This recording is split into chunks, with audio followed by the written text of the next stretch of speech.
तो ये है दुर्गा मिश्रा, और ये बेसिकली मर्चेंट नेवी में थे, सी में रहते हैं, और वहाँ पे इनके साथ एक इंसिडेंट हुआ था जिसकी वजह से इनके स्पाइन में डिस्क बल्ज हो गया था। उसके बाद ये वहाँ अपने शिप से जब पोर्ट पे पहुंचे चेन्नई के, तो चेन्नई के ये इस हॉस्पिटल पे गए, अप्पा स्वामी हॉस्पिटल, और वहाँ पे जाके इन्होंने एमआरआई कराया। तो फिर क्या हुआ बताइए एमआरआई के बाद? मेरे साथ जब ये प्रॉब्लम मुझे हुई उस टाइम पे मुझे इंस्टेंट कोई ट्रीटमेंट नहीं मिला।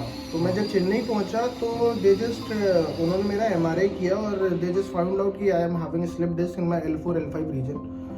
उन्होंने मुझे उस पॉइंट ऑफ टाइम पे भी मुझे बोला कि सर्जरी है वो। मैंने उनसे बोला कि अभी एकदम से मैं आया हूँ, मुझे कुछ पता नहीं है, मुझे और डॉक्टर को कंसल्ट करना है वो। तो जस्ट गिव मी 2 इंजेक्शन। उन्होंने मुझे 2 इंजेक्शन दिए स्पाइन में।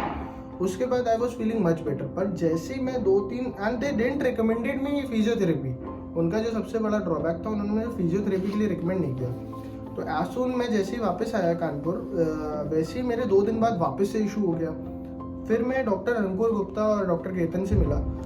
इन्होंने मेरी फिजियोथेरेपी डे 1 से स्टार्ट करी और with in 7 days I was feeling much better. Means मेरा जितनी भी जो मेरे इश्यूज थे वो फिजियोथेरेपी में भी बेसिकली लेज़र ट्रीटमेंट की वजह से मेरे वो इश्यूज जो थे वो सारे सॉर्ट आउट हुए। और the best part is that कि physiotherapy is the way to solve your problems about your spine or whatever you are having in your internal system. The physiotherapy laser treatment is the best way, but nobody recommended me. Then they sent. इसके बाद क्या हुआ कि जब इनका 1 week का physiotherapy treatment हुआ मेरे साथ, सारा पेन खत्म हो गया। बट उसके बाद ये रीचेक कराने के लिए दिल्ली गए। दिल्ली में एक डॉक्टर है, इनका नाम है doctor Abhishek Kumar Mishra, MBBS MS ortho. ये हौस खास न्यू दिल्ली के पास बैठते हैं। इन्होंने इनको देखा और उन्होंने इनकी फिर से एमआरआई कराई, जबकि इनकी एमआरआई अभी 2 महीने पहले ही हो चुकी थी चेन्नई में। दोबारा एमआरआई कराने की कोई जरूरत नहीं थी। फिर भी इन्होंने एमआरआई कराई और एमआरआई कराने के बाद सीधे बोल दिया कि आपकी सर्जरी होगी, जबकि इन्होंने खुद बोला कि मेरे अभी कोई पेन नहीं है, मैंने फिजियोथेरेपी कराई है 1 वीक, कोई पेन नहीं है। बट पेशेंट को उन्होंने डराया कि नहीं, तुम वापस जब शिप पे जाओगे तो ये दोबारा हो सकता है और कोई प्रॉब्लम ना हो जाए तो करा लो, ठीक है। ये सब तरह से मैनिपुलेट करने की कोशिश करी। फिर इन्होंने मुझसे फ़ोन पे बात करी कि मैं सर्जरी कराऊं या ना कराऊं। मैंने तुरंत मना कर दिया और मैंने इनको कानपुर वापस बुला लिया। फिर उसके बाद मैं यहाँ वापस आया। तो जब मैंने इनसे सारी चीज़ें जानी ना, तो व्हाट द क्राइटेरिया जो दिल्ली के डॉक्टरों का क्राइटेरिया है, they have a target about 2 to 500 surgeries in a year. हाँ। तो जब मुझे कोई इशू नहीं है, कोई प्रॉब्लम नहीं हो रही है, मुझे कोई दर्द नहीं है, तो सडनली मैं सर्जरी क्यों करवाऊं? और दे वर जस्ट फोर्सिंग मी, नहीं आपको यही करानी पड़ेगी, this is only the solution. But I have already seen what the solution was. The solution was my physiotherapy. बहुत क्लियरली मैंने जब फिजियोथेरेपी कराई, एक वीक लेजर में ही मुझे बहुत इंप्रूवमेंट महसूस हुआ। और मैं सबको यही सजेस्ट करूंगा कि surgery is not the way. You just take medicine on whatever, after that you just start physiotherapy from day 1। आपको डेफिनेटली लेजर ट्रीटमेंट फिजियोथेरेपी में 7 दिन में पक्का असर महसूस होगा। और इफ नहीं होता है तो go for 2 weeks 3 weeks, but surgery is not the option.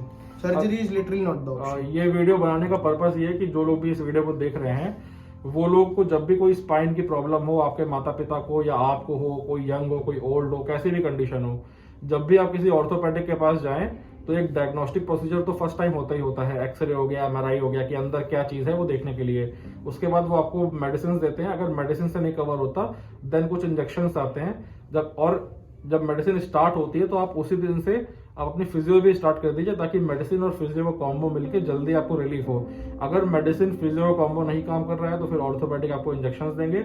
अगर इंजेक्शन भी फेल हो गए और फिजियोथेरेपी भी 1 महीना कराने के बाद कोई फायदा नहीं हुआ, देन आप सोचिए कि हाँ शायद मुझे सर्जरी की जरूरत है।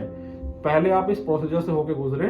तुरंत इमीडिएटली एमआरआई करवाने के बाद अगर कोई डॉक्टर आपसे बोलता है कि नहीं आपकी सर्जरी होनी है, तो थोड़ा उस पर टच ना करिए। हाँ, कुछ कंडीशन ऐसी होती हैं कि जिसमें सच में आपको एमआरआई के बाद सर्जरी की जरूरत पड़ सकती है बिना फिजियोथेरेपी और मेडिसिन। वो कुछ कंडीशंस ऐसी होती हैं जब सच में जरूरत होती है, बट उसके लिए आपको अच्छे डॉक्टर के पास जाना चाहिए। मेरी नॉलेज में कुछ डॉक्टर्स हैं, अगर आपको कोई दिक्कत है तो आप मुझसे कंसल्ट करके उन ऑर्थोपेडिक के पास जा सकते हैं और सही फिजियोथेरेपिस्ट के पास भी जाएं तो मेरा स्क्रीन पर नंबर आ रहा होगा, कोई भी आपको डाउट हो तो आप मुझसे कॉल करके पूछ सकते हैं। एंड आई होप कि आपको ये वीडियो इन्फॉर्मेटिव लगा होगा, तो प्लीज़ इसको शेयर करिए और लोगों तक। और जिनके साथ भी ज़बरदस्ती सर्जरियाँ करी जा रही हैं दिल्ली नोएडा की कॉर्पोरेट हॉस्पिटल्स में, जहाँ पर टारगेट होता है कि 200 से 500 सर्जरियाँ हमें हर दिन करनी है, ऐसे डॉक्टरों से और ऐसे हॉस्पिटल से बचें। थैंक यू दिव्यांग भाई। Thank you All the best.